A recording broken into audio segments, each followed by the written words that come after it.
Hi guys, welcome back to my channel and to another video. So today I'm just going to do a little bit of a sit down chatty video review, and today is going to be my 5 top tips for preparing your child for big school. So Isaac started school when he was 4 and 3 weeks old, and the amount of sleepless nights that I had over everything regarding school, not our choice of school. We were so happy with our choice of school, but more just the fact that he was quite young, a summer baby starting school, and I was just concerned that he was going to struggle with some of the things that were going to be going on.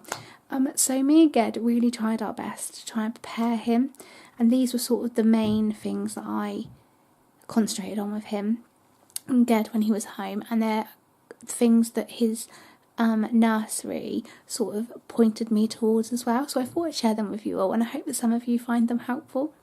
So tip number 1 is to be able to recognise their name.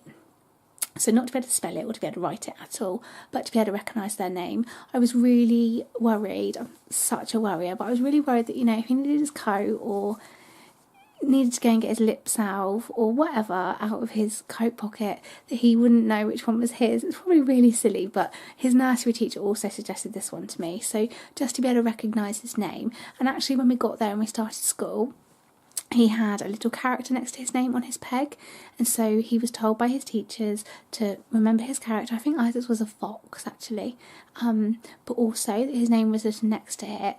And I personally think it to come in handy. Isaac's school's way of registering in the reception class is to get your name off of the door as you enter the room and go and put it onto a poster, like a Velcro system. So you'd pull it off Velcro, stick it on that end, and so again, it's like it's just gone off.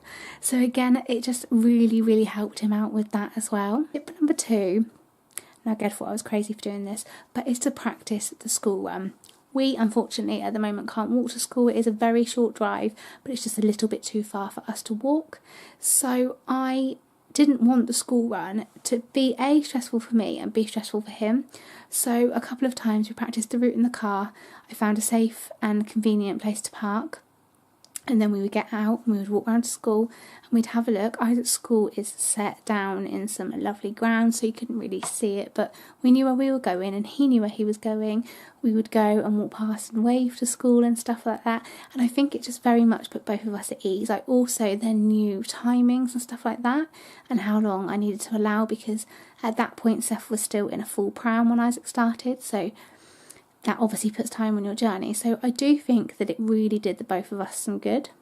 Tip number 3 is we tried to prepare him and help him learn how to put on a coat and zip up a coat. And also stuff like that really helped Isaac feel more confident in himself and confident that he knew what he was doing. Tip number 4 is for them to know which shoes go on the right feet.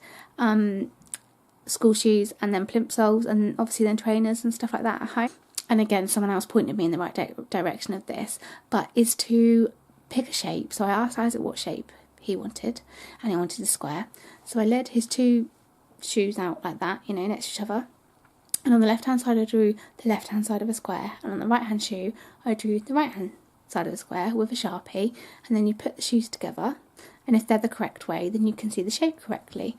And actually, it was amazing. He got it like that, and straight away was able to put the correct shoe on the correct feet. And again, this saves time, it saves stress. Isaac is a flapper like his mum, and it just really did him well. Tip number 5, now this is one that I was really worried about.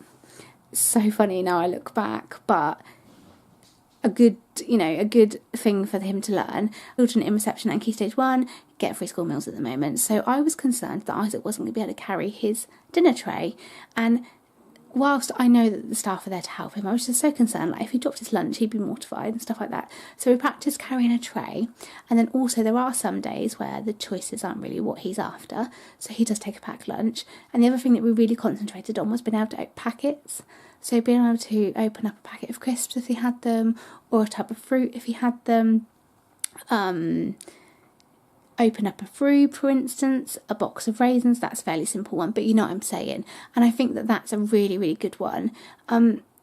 For not also these tips aren't to like save the adult's time, because that's their job, but I just think it installed a lot of confidence in Isaac, and he felt like ready to go. So I hope you found some of these tips helpful, and honestly, don't worry, I spent months and months feeling sick at the fort, and Isaac has absolutely excelled and he absolutely loves it, and they will be fine, trust me.